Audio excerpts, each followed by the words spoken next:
মানুষের দাঁড়ে দাঁড়ে আপনাদের সেবায় নিয়োজিত থাকে। আপনারা দোয়া করবেন আমার জন্য। আপনাদের দোয়ায় বিভিন্ন প্রান্তে দক্ষিণ 24 পরগনা ডায়মন্ড হারবার বিভিন্ন জায়গায় এই হতভাগা চাই ইসলামিক প্রচার করার জন্য এতে তিনি দাওয়াতি। আমার হচ্ছে এটা নেশা। ছোট থেকে বিভিন্ন জায়গায় প্রতিযোগিতামূলক অনুষ্ঠান শুনতাম বা করতাম নিজে। আমি একজন তরুণ তেজস্বী জেনারেল যুক্তিবাদী আধুনিক বক্তা। আমি একজন আপনাদের মতো সাধারণ ন্যূনতম শিক্ষিত ছেলে। আল্লাহ পাক আলেম ওলামাদের সংস্পর্শে থেকে আল্লাহর দোয়ায় ইউটিউব বিভিন্ন জায়গায় স্টাডি করে প্রাইভেটে কিছু একটু লেখাপড়া করে আজকে আল্লাহ পাক এই জায়গায় আমাকে পৌঁছে দিয়েছে। দোয়া করবেন প্রমোশন নট এক্সপেরিয়েন্স। আল্লাহ পাক জাস্ট আমাকে এক্সপেরিয়েন্স দিয়েছে। আপনাদের সম্মুখে ওঠার যোগ্য আমার নাই।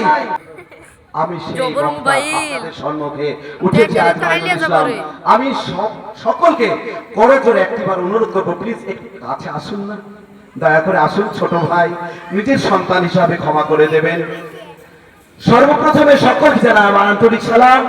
শ্রদ্ধেয় সভার সুযোগ্য নির্ধারিত সভাপতি সাহেব, আমার মঞ্চের সম্মুখে উপবিষ্ট শ্রোতার ভূমিকায় বসে থাকা ইসলাম দরদি বাবা জীবনের পিতৃ সমতুল্য বয়োজ্যেষ্ঠ বয়োকনিষ্ঠ সমবয়স্ক স্নেহের কচিকাচারা পর্দা নসিব মা ও বোনেরা, যিনারা এই মোহনগঞ্জ বাজারে দূর দূরান্তে থেকে মাইকের আওয়াজ শুনছেন, জাতি ধর্ম বর্ণ নির্বিশেষে সকলকে জানাই আরেকটি বারের জন্য পান উজাড় করা প্রীতি ও শুভেচ্ছা ভালোবাসা। আসসালামু আলাইকুম ওয়া রাহমাতুল্লাহি ওয়া বারাকাতুহু। ওয়ালাইকুম আসসালাম ওয়া রাহমাতুল্লাহ। সালামের পরিচয় পেলেন, আমি আমার বক্তব্যের ভূমিকায় যাব ইনশাআল্লাহ। প্লিজ একটু সাইলেন্ট থাকবেন। তার বক্তব্যের প্রারম্ভে আমি দুটো কথা বলতে চাই। আমার নৌজওয়ান ডিগ্রি ঘোষপাড়া নবীরপাড়া মোহনগঞ্জ কাতলামারি সমস্ত যুবক ভাই নিশ্চয় আমাকে চেনেন। আমি প্রায় চিনি। আমি চিনি না বললে ভুল হবে। কার বাড়ির পরে কার বাড়ি তাও আমার মুখস্থ আছে। 10খান গ্রামের মানুষ আমি চিনি, আমাকেও প্রায় চেনে। আমি মাইনুল ইসলাম, অনেকেই চেনে। তো আমি আপনাদের পায়ে হাত দিয়ে বলবো, ভাইজান, এটা হচ্ছে ইসলামিক ধর্মসভা। আল্লাহ রাব্বুল আলামিন বলেন, যেখানে হাদিস ও কোরআনের কথা আলোচনা করা হয় সেখানে শুধু মানুষ নয়, আল্লাহর অগণিত রহমতের ফেরেশতা আসমান থেকে নিয়ে জমিন পর্যন্ত কাঁধে কাঁধ মিলিয়ে পবিত্র মাহফিলে যোগদান করে। বলেন সুবহানাল্লাহ, জোরসে বলুন সুবহানাল্লাহ। আমার ব্যাটারি যেমন চাঙ্গা ভোল্টেজ, আপনাদেরও চাঙ্গা চাই, তবেই বক্তব্য হবে। শ্রোতা বিন্দু যদি চাঙ্গা না হয়, বক্তা ফেলির হয়ে যায়। ফুটবলার যতই ভালো হোক না কেন, যদি শ্রোতা মণ্ডলী না থাকে, হাততালি করে তালিকে উৎসাহ না দেয়, কখনো ফুটবল ভালো খেলতে পারে না। ডিগ্রি ঘোষপাড়া এবার লক্ষ্মীনারায়ণপুরে আপনার 50,000 টাকার কাপ জিতে নিয়ে আসলো আমার টিম। আমিও একজন প্রাক্তন প্লেয়ার। তারপরে দিন পমাইপুরে জিতলো 10,000 টাকা। আজকে দেখুন, এটা আপনাদের গর্ব, কারণ খেলাধুলা এডুকেশন শিক্ষা জাতির মানদণ্ড, তেমন এডুকেশন খেলাধুলা একটা শিক্ষার অঙ্গ। এখন নৌজওয়ান ভাইরা মোবাইলে ফ্রি ফায়ার খেলছে। দেখো ভাই নৌজওয়ান, আজকে তোমার কাছে অনুরোধ, ফ্রি ফায়ার খেলে কোনো কাজে লাগবে না। সেই টাইম নষ্ট না করে তুমি হাদিস কোরআন চর্চা করো, স্টাডি করো, পড়াশোনা করো, দেশ ও রাষ্ট্রের কল্যাণ সাধন করার চেষ্টা করো। তুমি একজন এডুকেটেড পারসন, তোমার দ্বারাই জানে কোনো দেশ ও দেশ উপকৃত হয়, সেই এডুকেশন করো, শরীর চর্চা করো, খেলাধুলা করো, এটা তোমার শিক্ষার অঙ্গ। তাই আমি বলতে চাই, man cannot prosper in life without learn in the world. Education breakdown of the nation. শিক্ষা ছাড়া মানুষ জীবন উন্নতি সাধন করতে পারে না ইন দ্য ওয়ার্ল্ড। সারা বিশ্বে শিক্ষা জাতির মেরুদণ্ড। Islam is the complete code of life. বলুন সুবহানাল্লাহ, নারে তাকবীর। আজকে দেখুন, আজকে আমাকে হয়তো 1 ঘন্টা সময় দেওয়া হয়েছে, এটাই এনাফ, যথেষ্ট। কারণ যোগ্য ওলামা ইকরামগণ আছেন।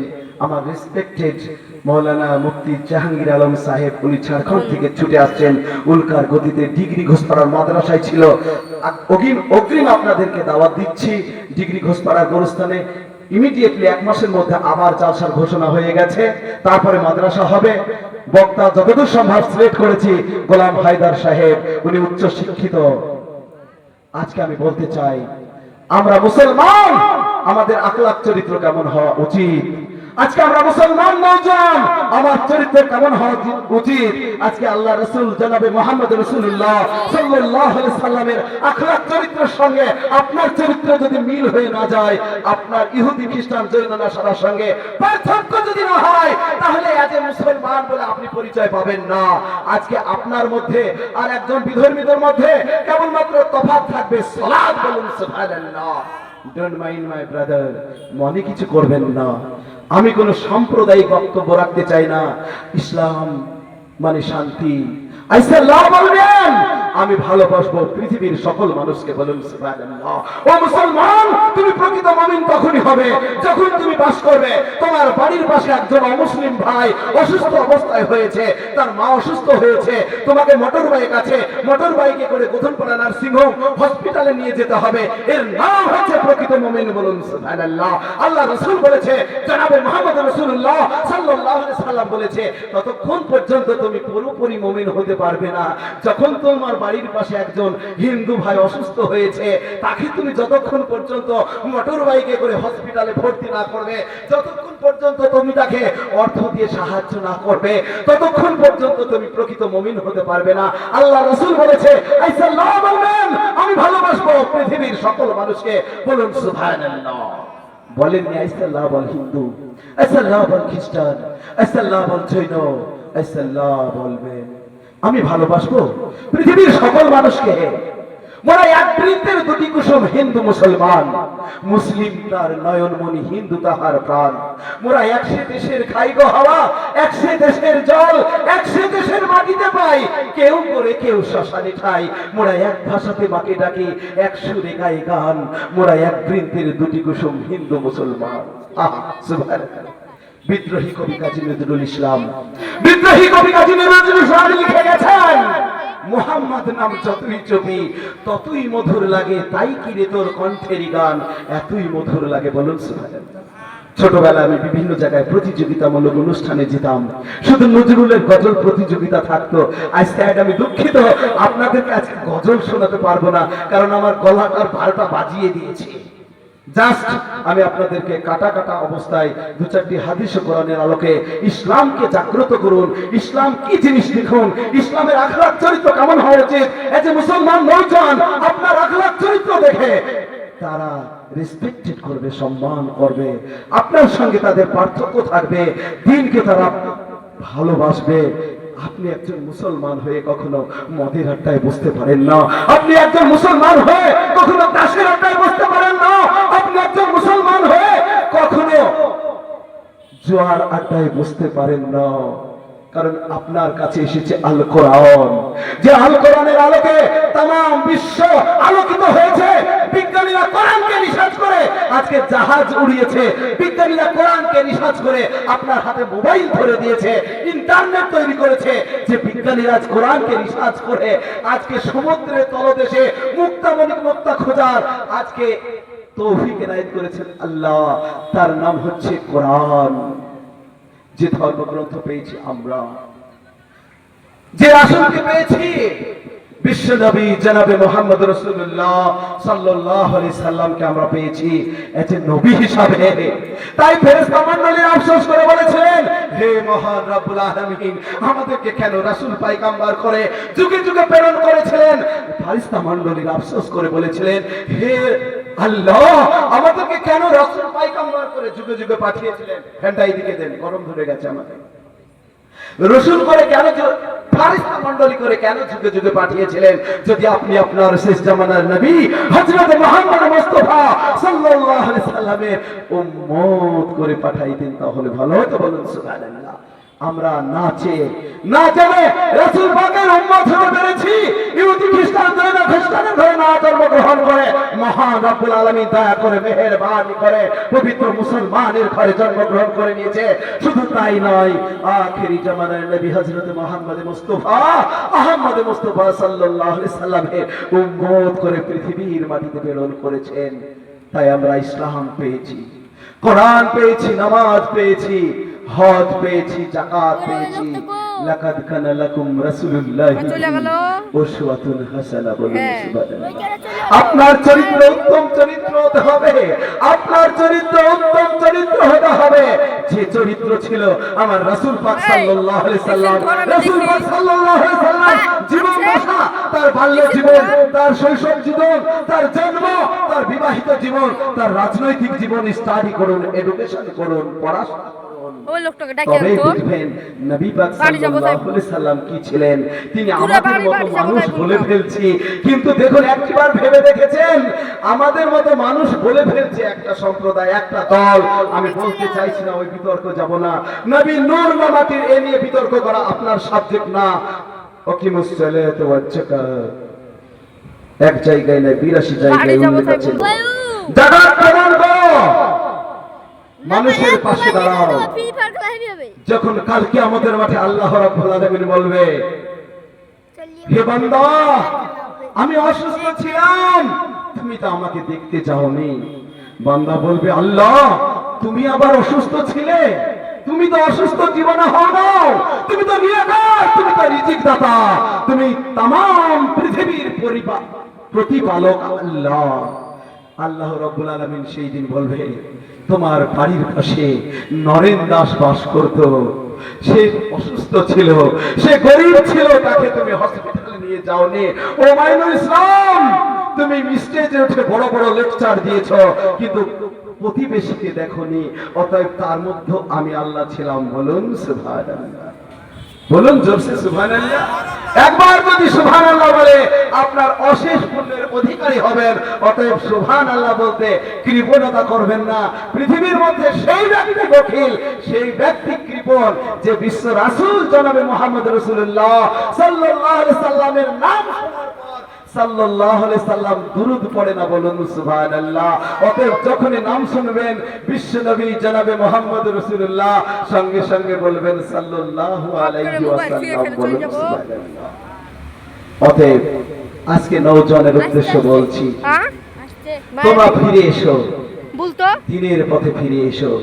তোমাদের মতো আমি একজন যুব সমাজ, যুব ছাত্র ছিলাম। ছোট থেকে লাইনটা ক্রস করে অন্যদিকে চলে গেছি। ঈদের দিনে সিনেমা দেখতে, থিয়েটার দেখতে আমার বন্ধুরা যেত, আমি যেতাম। কোথায়? ধনীরামপুর ইসলামিক প্রোগ্রাম হচ্ছে, সেখানে চলে যাব। দিনই সম্পর্কে আলোচনা শুনবো, আলেম ওলামা কি বলছে সেটা শুনবো, প্রতিযোগিতা করব, কিরাত করব, তাৎক্ষণিক বক্তৃতা করব। আমি সেখানে ফার্স্ট হব, আমার প্রতিভা আমি তুলে ধরব ইনশাআল্লাহ। আপনাদের দোয়ায় বিভিন্ন জায়গায় গিয়েছি এবং প্রতিযোগিতামূলক অনুষ্ঠান করেছি। আলেম ওলামাদের সম্মান ইজ্জত করি, বয়োজ্যেষ্ঠ বড় কনিষ্ঠদেরকে মাথা ছাপিয়ে কথা বলি। শিক্ষা গৌরব করা যাবে না, শিক্ষা বড়াই করা যাবে না, অর্থের বড়াই করা যাবে না, আপনার বাড়ি গাড়ি ধন সম্পদের বড়াই করা যাবে না। কারণ কুল্লু নাফসিন যায়কাতুল মাউত। বলুন সুবহানাল্লাহ। Accident come to without permission. যে কোনো সময়, যে কোনো টাইমে আপনার প্রাণ পাখি নিয়ে চলে যাবে। আজরাইল আলাইহিস সালাম আপনার তোর গলায় পৌঁছে যাবে, আপনার খাঁচা পড়ে থাকবে, আপনি চলে যাবেন। সঙ্গে যাবে কি? একমাত্র আমল। আর আমল যদি ভালো না হয়, কালকে আমাদের মাঠে পাকড়াও হয়ে জাহান্নামের লোকড়ি হয়ে অনন্তকাল ধরে থাকবেন। আমার পূর্ববর্তী সভাপতি সাহেব, শ্রদ্ধেয় সভাপতি সাহেব বললেন যে কালকে আমাদের মাঠের একটি দিন কত হবে। বলুন সুবহানাল্লাহ। বলা যাবে না। আজকে অনন্তকাল সেই কবরে থাকতে হবে। কবরে যাওয়ার জন্য আপনার আখলাক চরিত্র রাসূল করিম সাল্লাল্লাহু আলাইহি সাল্লামের অনুকূলে হতে হবে। ও নৌজওয়ান, তোমাকে শুধু ফ্রি ফায়ার খেলার জন্য পৃথিবীতে পাঠায়নি। ও নৌজওয়ান, তোমাকে শুধু এডুকেশন করার জন্য পৃথিবীতে পাঠায়নি। ও নৌজওয়ান, তুমি অ্যাডভোকেট ব্যারিস্টার হবে। ও নৌজওয়ান, তুমি মাস্টার ডিগ্রি কমপ্লিট করবে। ও নৌজওয়ান, তুমি আজকে হাই স্কুলের শিক্ষক হবে। তার সঙ্গে সঙ্গে দ্বীন শিক্ষা অর্জন করতে হবে। তাই বলছি, man can not prosper in life without learning the word education breakdown of the nation. শিক্ষা ছাড়া মানুষ জীবনে উন্নতি সাধন করতে পারে না। ইন দা ওয়ার্ল্ড, সারা বিশ্বে শিক্ষা জাতির মেরুদণ্ড। কোরআনে বলছে ইকরা বিসমি রাব্বিকাল্লাযী খালাক, পড়ো তোমার মধুর নামে এডুকেশনের কথা বলেছে। রাসূল পাক সাল্লাল্লাহু আলাইহি সাল্লাম বলেছেন এডুকেশনের জন্য, শিক্ষার জন্য সুদূর চীন দেশে যেতে হলেও যেতে হবে, কিন্তু এডুকেশন অর্জন করতে হবে, শিক্ষা অর্জন করতে হবে। শিক্ষাই একমাত্র পারে জাতিকে অগ্রগামী পথে এগিয়ে নিয়ে যেতে। শিক্ষা একমাত্র পারে আপনার সঠিক রাজনীতি করতে। শিক্ষা একমাত্র পারে দেশ ও দশের কল্যাণ সাধন করতে পারে।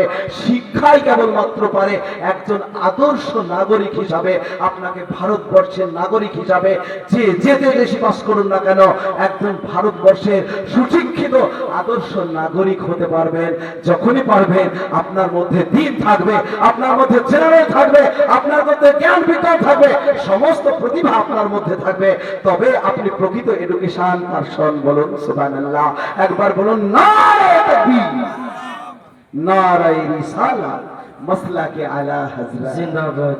আমরা সেই সুন্নি আহলে সুন্নাত ওয়াল জামাতে আকীদায় চলি। আমি বলতে চাইছি না এখানে বসে আছে সব ধর্মের ওই মানুষ থাকবে। লোকটা। হিন্দু মুসলিম জৈন খ্রিস্টান সবই আমার ভাই। আমি আগে বলেছি মোরা এক বৃন্তের দুটি কুসুম হিন্দু মুসলমান, মুসলিম তার নয়নমণি, হিন্দু তাহার প্রাণ। আজকে বিভিন্ন রাজনৈতিক দলের উস্কানিতে আজকে এই ভারতবর্ষ, এই পশ্চিম বাংলায় হিন্দু মুসলিম সবাই গলে গল মিলিয়ে আজকে এক জায়গায় মোহনগঞ্জে বসবাস করে। আজকে আমার বন্ধু অনেক ঘোষ আছে, আজকে আমার বন্ধু অনেক চ্যাটার্জি আছে। আজকে রাস্তায় দেখা হলে তার আমার সঙ্গে ভাব বিনিময় করে, মাইনুল তুই কেমন আছিস? আমার বন্ধু অনেক আছে। আমার স্যার ছিল রঘুনাথ মুচকুরি, তার ছেলে ছিল রতন মুচকুরি, রথিন মুচকুরি, শ্যামল, বিভিন্ন ছেলে আমার এই দেশে ছিল।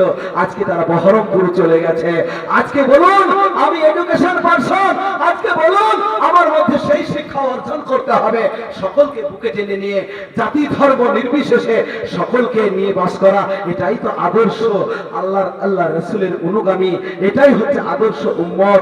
সেই ব্যক্তি ততক্ষণ পর্যন্ত জান্নাতে যেতে পারবে না, লা ফাদাখালাল জান্নাতা, যতক্ষণ পর্যন্ত যার দিলে তিল পরিমাণ রিয়া থাকবে, অহংকার থেকে থাকবে, সে জান্নাতের অধিকারী হতে পারবে না। অতএব বন্ধু, সকলে মিলে আজকে কাঁধে কাঁধ মিলে আমরা ইসলামকে জাগ্রত করব, যেমন করেছিল নওজওয়ানরা। বলুন সুবহানাল্লাহ। আসছে রে মুদার প্রান্তের যুদ্ধের ঘটনা। হানজালা রাদিয়াল্লাহু তাআলা আনহু তিনি শাহাদাত বরণ করেছিলেন। বাসর রাত্রি ছিল, বহু কথা আছে, তবে টাইমের দিকে লক্ষ্য রেখেই বক্তব্য রাখতে হবে। কারণ বিশ্ব রাসূল জনাবে মুহাম্মদ রাসূলুল্লাহ সাল্লাল্লাহু আলাইহি ওয়াসাল্লাম জন্মের পর একটি স্তরের দুধ পান করেছিলেন। অপর দিকে মা হালিমা চেষ্টা করেছিলেন খাওয়ানোর। রাসূল পাক সাল্লাল্লাহু আলাইহি সাল্লাম মুখটা ফিরিয়ে নিয়েছিলেন। বিকজ কারণ হচ্ছে এটাই, বিশ্ব রাসূল জনাবে মুহাম্মদ রাসূলুল্লাহ সাল্লাল্লাহু আলাইহি সাল্লাম তিনি ভেবেছিলেন আমি মায়ের দুটো স্তরের দুধ যদি পান করি আমার দুধ ভাই হয়তো ফাঁকি করে যাবে। বলুন সুবহানাল্লাহ। এই রাসূলকে আমরা বলি আমাদের মতো মানুষ, এটা বলা চলবে না। তিনি ছিলেন মহামানব। এই ভারতবর্ষ অলির দেশ, এই ভারতবর্ষে কোন রাসূল পায়গম্বর আসেনি। ভারতবর্ষে এসেছিল খাজা আজমিরি রহমতুল্লাহ আলাইহি। বলুন সুবহানাল্লাহ। জিনার মাজারে গিয়েছিলাম আমি 2013 সালের 19 ডিসেম্বর। 29 জন ওলামায়ে কেরামগণের সঙ্গে এই হতভাগা গিয়েছিল নঈমুদ্দিন জুবায়ের, আমার মাওলানা, আমার উস্তাদ কুদ্দুস রেজভী শেখপাড়ায় ডিগ্রির 16 বছর ধরে ইমামতি করত।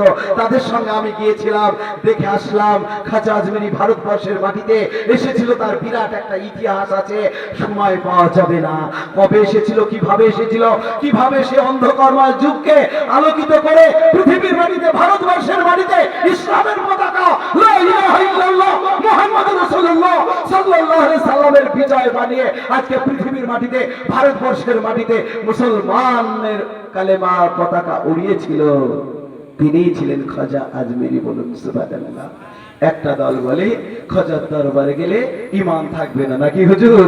কিন্তু ইন্নামা আমুলা বিন্নিয়াত। আপনি খাজা মঈনুদ্দিন চিশতি রহমাতুল্লাহ আলাইহির দরবারে যাবেন, সেখানে গিয়ে দোয়া করবেন, হে আল্লাহ তোমার একজন মেহবুব আল্লাহর ওলি এইখানে শুয়ে আছে, তিনি যে পথের পথিক, আমাদেরকে সেই পথের পথিক বানাও। বলুন সুবহানাল্লাহ। চাইলেন কার কাছে দোয়া? বলুন কার কাছে চাইলেন? বুঝতে পারেননি আমার কথা? সেখানে গিয়ে দোয়া করলেন, হে আল্লাহ, তিনি যে পথের পথিক, আমাদেরকে সেই পথের পথিক বানাও। কার কাছে দোয়া চাইলেন? আল্লাহর কাছে। আমার ভাষা বুঝতে কষ্ট হয়েছে বাপজি?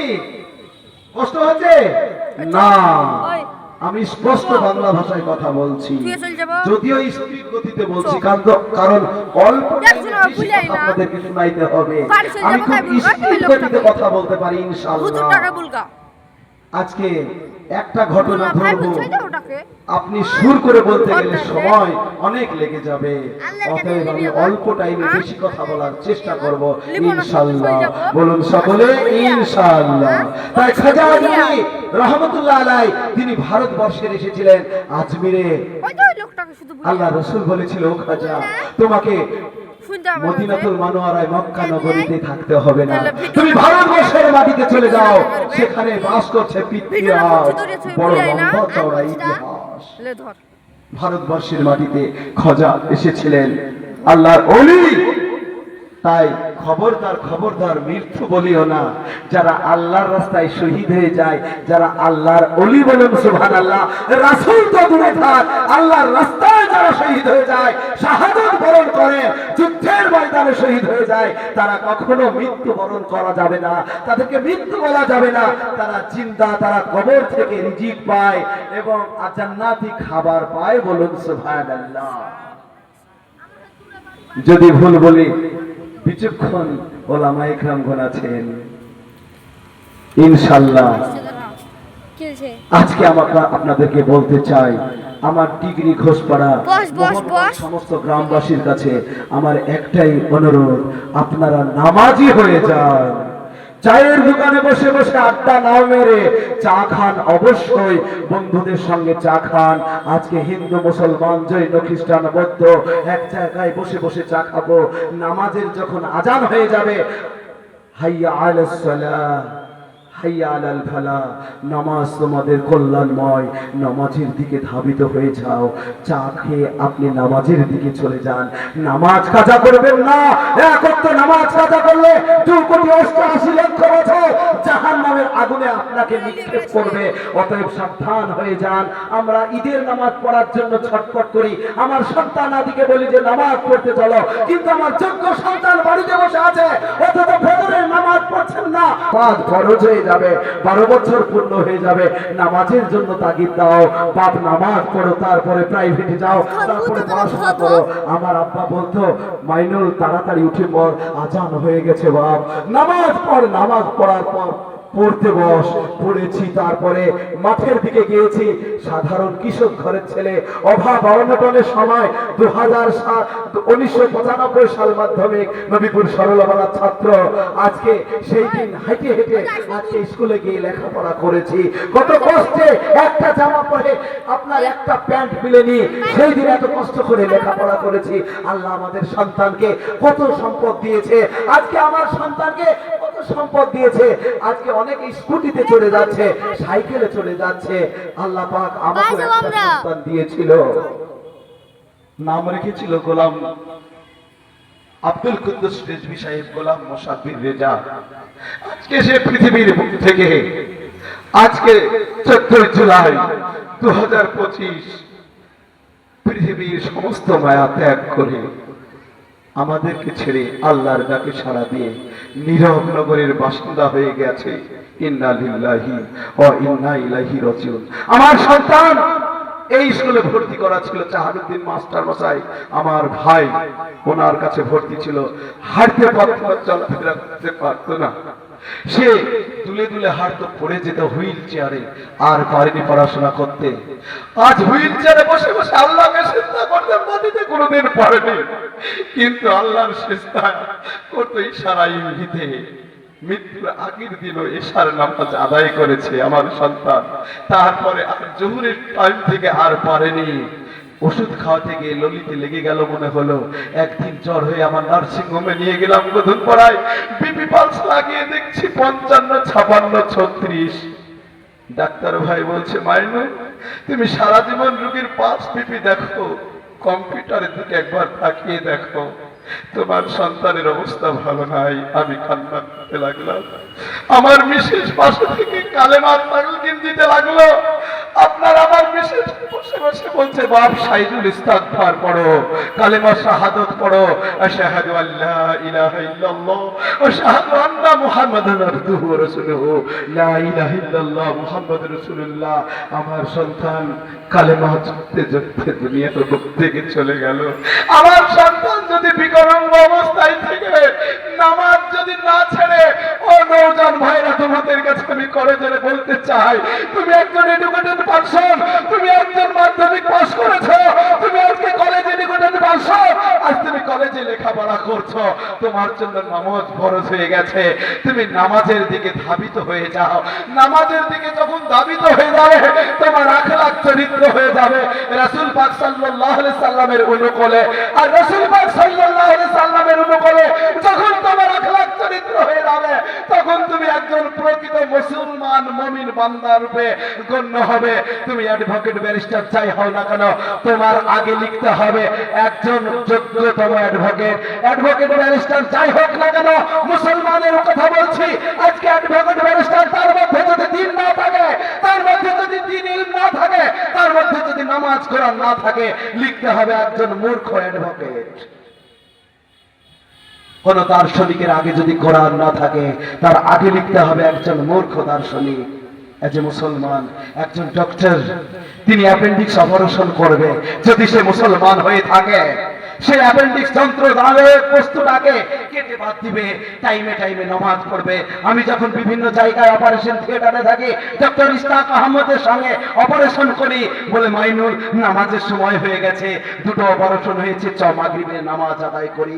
সঙ্গে একসঙ্গে ড্রেস চেঞ্জ করে নামাজে যাই, নামাজে পড়তে নার্সিং হোমে নামাজ আদায় করি, আল্লাহর কাছে দোয়া করি, হে আল্লাহ, তিনি একজন ডাক্তার হয়ে যদি নামাজকে এত বড় প্রাধান্য দেয়, তিনি মুসলমান ডাক্তার, সে যে কাজই করেন না কেন, জীবনদায়ক ব্যবসা সে করে, মানুষের সেবা করে, টাকার বিনিময়ে অপারেশন করে দেয়, সেটা বড় কথা নয়। কর্মের মধ্যে দিয়ে ধর্মকে প্রতিষ্ঠিত করতে হবে, তার নাম হচ্ছে ইসলাম। সুবহানাল্লাহ, নারে তাকবীর। কি ব্যাপার, আল্লাহু আকবার বলতে পারেন না? এইভাবে বললে হবে। আমার গলাটা ফেটে যাচ্ছে চিৎকার করতে। আপনাদের ভোল্টেজ এরকম হওয়া দরকার। এই যে মুমিন, বলুন নারে তাকবীর। আল্লাহু আকবার। একবার হাত উঁচু করে বলুন নারে তাকবীর। আল্লাহু আকবার। বাহ, আলহামদুলিল্লাহ। আজকে দেখুন, আমরা সেই রবীন্দ্রনাথের দেশের মানুষ, কাজী নজরুল ইসলাম দেশের মানুষ। এই ভারতবর্ষ স্বাধীন করেছিল 1947 সালে, বিদেশি শক্তিকে পরাস্ত করে ইসলামের পর আজকে ভারতবর্ষে ভারত স্বাধীনের পতাকা উড়িয়ে দিয়েছিল। শুধু মুসলিম নয়, হিন্দু, খ্রিস্টান, জৈন, বৌদ্ধ, সকলে পৃথিবীর মাটিতে, ভারতবর্ষের মাটিতে আজকে স্বাধীনতার পতাকা উড়িয়েছিল। 51,000 আলেম ওলামা শহীদ হয়েছিল, দিল্লির গেটে সেটা লিপিবদ্ধ করা আছে। আজকে যদি আমি বলি, প্রফুল্লতা মাস্টারদা, সূর্য সেন, বিনয় বাদল, দীনেশ ক্ষুদিরাম বসু, এরা ভারতবর্ষ স্বাধীন করেছে, ভুল হবে, কারণ এই ইতিহাস চেপে রাখা ইতিহাস। অতএব ইতিহাসের ইতিহাস পড়ুন, গোলাম আহমেদ মুর্তজার বই দেখবেন, চেপে রাখা ইতিহাস, ইতিহাসের ইতিহাস আপনি স্টাডি করুন। আপনি ভারতবর্ষ স্বাধীনের পেছনে কাঁধের কাঁধের অবদান আছে। আজকে মাস্টারদা, সূর্য সেন, প্রফুল্ল চাকি, বিনয় বাদল, দীনেশ, সবাই ভারতবর্ষের নাগরিক, সবাই রক্ত দিয়ে, রক্তে রঞ্জিত করে এই ভারতবর্ষের মাটিতে আজকে স্বাধীনতার পতাকা উড়িয়েছিল। এবং তার সঙ্গে সঙ্গে হাজার হাজার ওলামায়ে দ্বীন, আজিজুল ভাই নামে একজন যুবতী ইংরেজের বিরুদ্ধে অস্ত্র ধারণ করেছিল। সেই দিন আজিজুল ভাইকে বলেছিল ইংরেজরা, ও আজিজুল ভাই, তুমি একটিবার আত্মসমর্পণ করো, তোমাকে আর আঘাত করবো না। আজিজুল ভাই সেই দিন বলেছিল, ও বিদেশি কুত্তা, আমি বলতে চাই, আজকে বলতে চাই, আমার দেহে এক বিন্দু খুন থাকা পর্যন্ত আমি আজিজুল ভাই তোমাদের বিরুদ্ধে, তোমাদের পক্ষে আমি আত্মসমর্পণ করব না। আমার দেহ থেকে প্রাণ পাখি উড়ে যাবে, ধর থেকে জানটা চলে যাবে, তবুও আমি তোমাদের কাছে মাথা নত করব না। তাকে সংকোচ মাছের চাবুক দিয়ে আঘাতের পর আঘাত করে পৃথিবীর বুক থেকে নির্মূল করে দিয়েছিল। তিনি একজন মুসলমান। শুধু ক্ষুদিরাম বসু, প্রফুল্ল চাকি, মাস্টারদা, সূর্য সেন ভারতবর্ষের মাটিতে স্বাধীনতার পতাকা ওড়ায়নি। লক্ষ লক্ষ আলেম ওলামা তাই আজকেও বলতে চাই, এই ভারতবর্ষকে বিদেশি শক্তির হাত থেকে, অন্যান্য দেশ থেকে যদি কোনো পরাস্ত করার চেষ্টা করে, হিন্দু, মুসলিম, জৈন, খ্রিস্টান তাদের কাঁধ মিলে তাদের সঙ্গে যুদ্ধ করে, লড়াই করে এই ভারতবাসীকে আমরা জাগ্রত করব। আমরা কাঁধে কাঁধ মিলে ভারতের আমরা নাগরিক, আমরা ভারতের মুসলমান, ভারতের হিন্দু, ভারতের জৈন, ভারতের খ্রিস্টান সবাই আমার ভাই। এই দেশ ধর্ম নিরপেক্ষ দেশ, এই দেশে কোরআন চলবে, এই দেশে গীতা পড়বে, এই দেশে দুর্গা উৎসব হবে, এই দেশে কালী পুজো হবে। সবাই সবার জন্য আজকে কোরআন বলে দিয়েছে, লাকুম দীনুকুম ওয়ালিদ্দীন। তোমার ধর্ম তোমার কাছে ভালো, আমার ধর্ম আমার কাছে ভালো। লা ইকরাহা ফিদ্দীন, ধর্মের উপরে জবরদস্তি করা যাবে না। তুমি তোমার ধর্ম করো, আমি আমার ধর্ম করব, আমরা সবাই ভাই ভাই। অতএব বন্ধু, এই ভারতবর্ষের মাটিতে যখন আমরা বেঁচে থাকবো, সবাই কাঁধে কাঁধ মিলে সবারই বিপদে আপদে আমরা ঝাঁপিয়ে পড়বো। এটা আমার আল্লাহ রাসূল বলেছেন। বিশ্বনবী জনাবে মুহাম্মদ রাসূলুল্লাহ সাল্লাল্লাহু আলাইহি সাল্লামের আখলাক চরিত্র দেখুন। বিশ্ব রাসূল জনাবে মুহাম্মদ রাসূলুল্লাহ সাল্লাল্লাহু আলাইহি সাল্লামকে কতল করার জন্য হযরত ওমর ছুটতে ছুটতে চলে গিয়েছিল।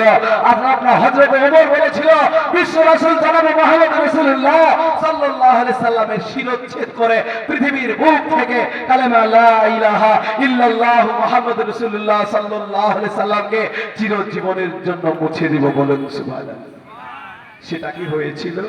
বাস্তবায়িত না। নবী পাক সাল্লাল্লাহু আলাইহি সাল্লামের শিরচ্ছেদ করার জন্য হযরতে ওমর ছুটতে ছুটতে চলে যাচ্ছে। বাবজি, উন্মুক্ত তরবারি নিয়ে আবু জেহেল, আবু সুফিয়ান, আবু লাহাবের কথা মোতাবেক বিশ্বনবী জনাবে মুহাম্মদ রাসূলুল্লাহ সাল্লাল্লাহু আলাইহি সাল্লামের শিরচ্ছেদ করার জন্য চলে যাচ্ছেন। প্রতিমধ্যে এক ব্যক্তির সঙ্গে দেখা হয়ে গেল। বলুন সুবহানাল্লাহ। খাত্তাবের ছেলে ওমর বিশ্বনবীর শিরচ্ছেদ করে দুনিয়ার বুক থেকে ইসলামকে মুছে দেওয়ার জন্য ছুটে চলে যাচ্ছে স্বর্ণ মুদ্রা নেওয়ার জন্য। আজকে বিশ্বের মধ্যে সুন্দরী রমণীর সঙ্গে তার বিবাহ দেওয়া হবে, এটা ঘোষণা করে দিয়েছিলেন আবু জেহেল, আবু সুফিয়ান। ছুটতে ছুটতে চলে যাচ্ছে। প্রতিমধ্যে এক ব্যক্তি বলছে, ওমর তুমি কোথায় চলেছো বাবা? বলে, আমি রাসূল পাক সাল্লাল্লাহু আলাইহি সাল্লামের শিরচ্ছেদ করে আব্দুল্লাহর বেটা মুহাম্মদ রাসূলুল্লাহ সাল্লাল্লাহু আলাইহি সাল্লামের শিরচ্ছেদ করে পৃথিবীর বুক থেকে কালেমা লা ইলাহা ইল্লাল্লাহ মুহাম্মাদুর রাসূলুল্লাহ সাল্লাল্লাহু আলাইহি সাল্লামকে মুছে দিতে চাই। বলে, ভাইজান তুমি যাওয়ার আগে একটি বার তোমার ঘর সামলাও, তোমার বোনের বাড়িতে গিয়ে দেখো। বোনের বাড়িতে গিয়ে দেখলেন, তার বোন ফাতেমার বাড়িতে গিয়ে দেখলেন দরজায় খটখটাচ্ছেন। ও বোন, তাড়াতাড়ি দরজা খোলো। সঙ্গে সঙ্গে তার বোন কোরআন মাজিদ পড়ছিল। আউযু বিল্লাহি মিনাশ শাইতানির রাজীম, বিসমিল্লাহির